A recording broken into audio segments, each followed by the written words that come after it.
In a tough but powerful act to follow, last week we looked at the story of David and Bathsheba, a story we have probably heard many, many times, one that prompts reflection and a story begging for the other side to be considered.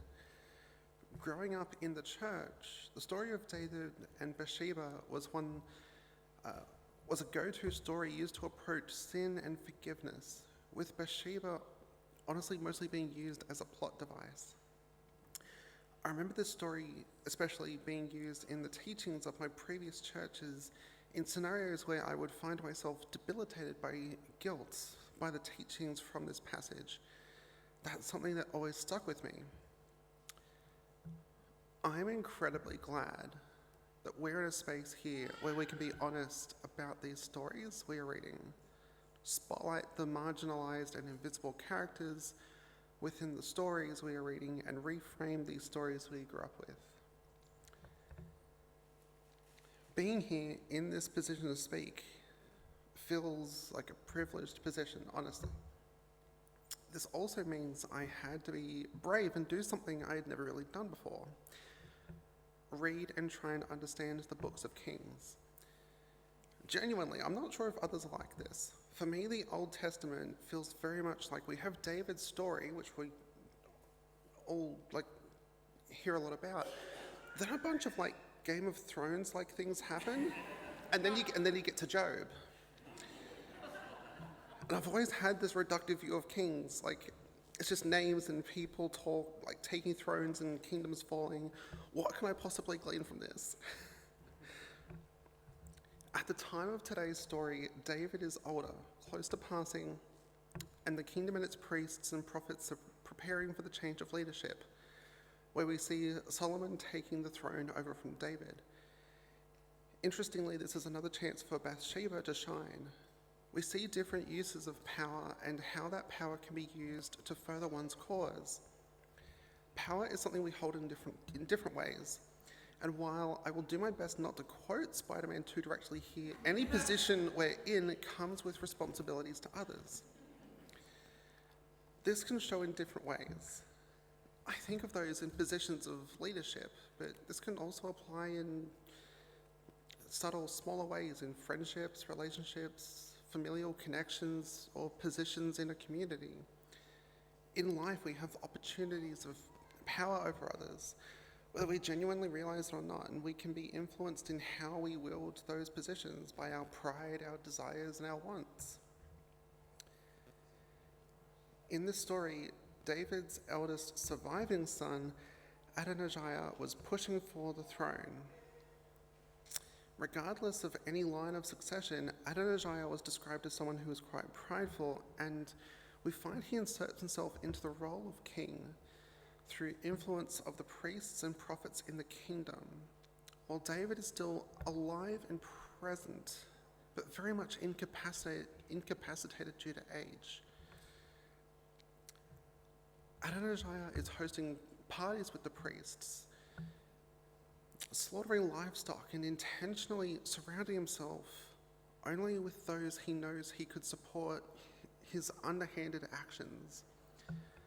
I can only imagine the impact his actions may have been having on the livelihoods and general prosperity of the time. Subsequently, Bathsheba, recognizing what was happening, approached David to cement her son Solomon in his place as king. In researching the story, I came across debates around if Bathsheba had employed some sort of unjust power play to get Solomon on the throne. Was David in his best mind being making these decisions? Was there actually an established agreement between David and Bathsheba around Solomon's place on the throne? While previous reference to this agreement doesn't seem to be present, the author goes out of their way to emphasize the divine purpose Solomon's placement contains. In 2 Samuel, we're shown at Solomon's birth, he was also named Jedediah through the prophet Nathan, meaning loved by the Lord. After Solomon was installed as king, Adonijah was in discussion with Bathsheba and admits and recognizes his awareness of Solomon's divine provision into this role. But admission to ourselves or others isn't the whole piece. after we admit that, okay, we shouldn't have done like the harmful things, we then have an opportunity to do the hard thing and work on ourselves. Adonijah had this opportunity and subsequently requested of the now King Solomon that he take Abishag, the Shunammite, to be his wife. For context, earlier in this chapter, Abishag was by David's side, tending to his care. Solomon, recognizing this as a bit of a power play by Adonijah, had Adonijah put to death in order to protect the dynasty set up by David. And here's where I started to see my Game of Thrones connections to this chapter.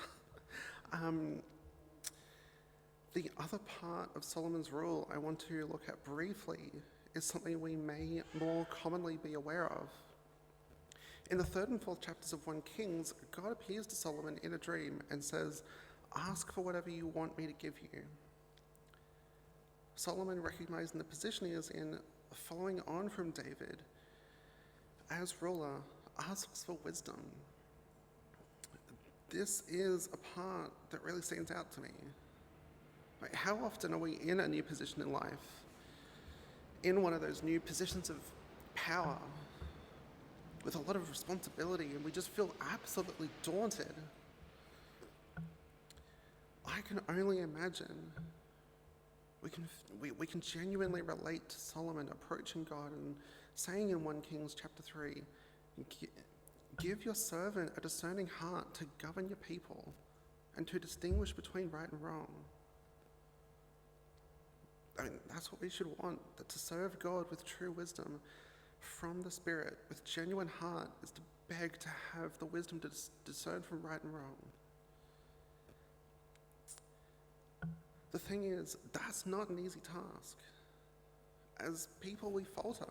We lose sight of the wisdom we share together. We make mistakes. The thing I want to focus on is having the wisdom to reflect on ourselves with humility, something I'm not even good at sometimes. Solomon, famous for his wisdom, 10 chapters after today's story, has a fall from grace. A king that was of God's heart had a fall from grace, using his accumulated power and influence to take 700 princesses and 300 concubines and living for whatever pleasure he might have idolized at the time. So Solomon did what was evil in the sight of the Lord and did not completely follow the Lord as his father David had done. The difference being highlighted here between Solomon and David is David, after last week's story, had this moment of seeking forgiveness, seeking to come back to God's wisdom, to regain the wisdom he once had in order to make the world around himself a better place. Solomon does not take that chance. Let me stress, in highlighting David's prayer for forgiveness and a yearning for wisdom, we do not wipe away the honestly abysmal actions of last week's story with Bathsheba and the effects that would have had on her life. In Psalm 51, David says, "I know about my wrongs. I can't forget my sin. You desire truth in the inward being. Therefore, teach me wisdom in my heart." We can't change our past actions or the consequences of those. Neither could David or Solomon or Adonijah. But we can wake up each morning, looking forward, putting one foot in front of the other, and continue to ask God for their wisdom.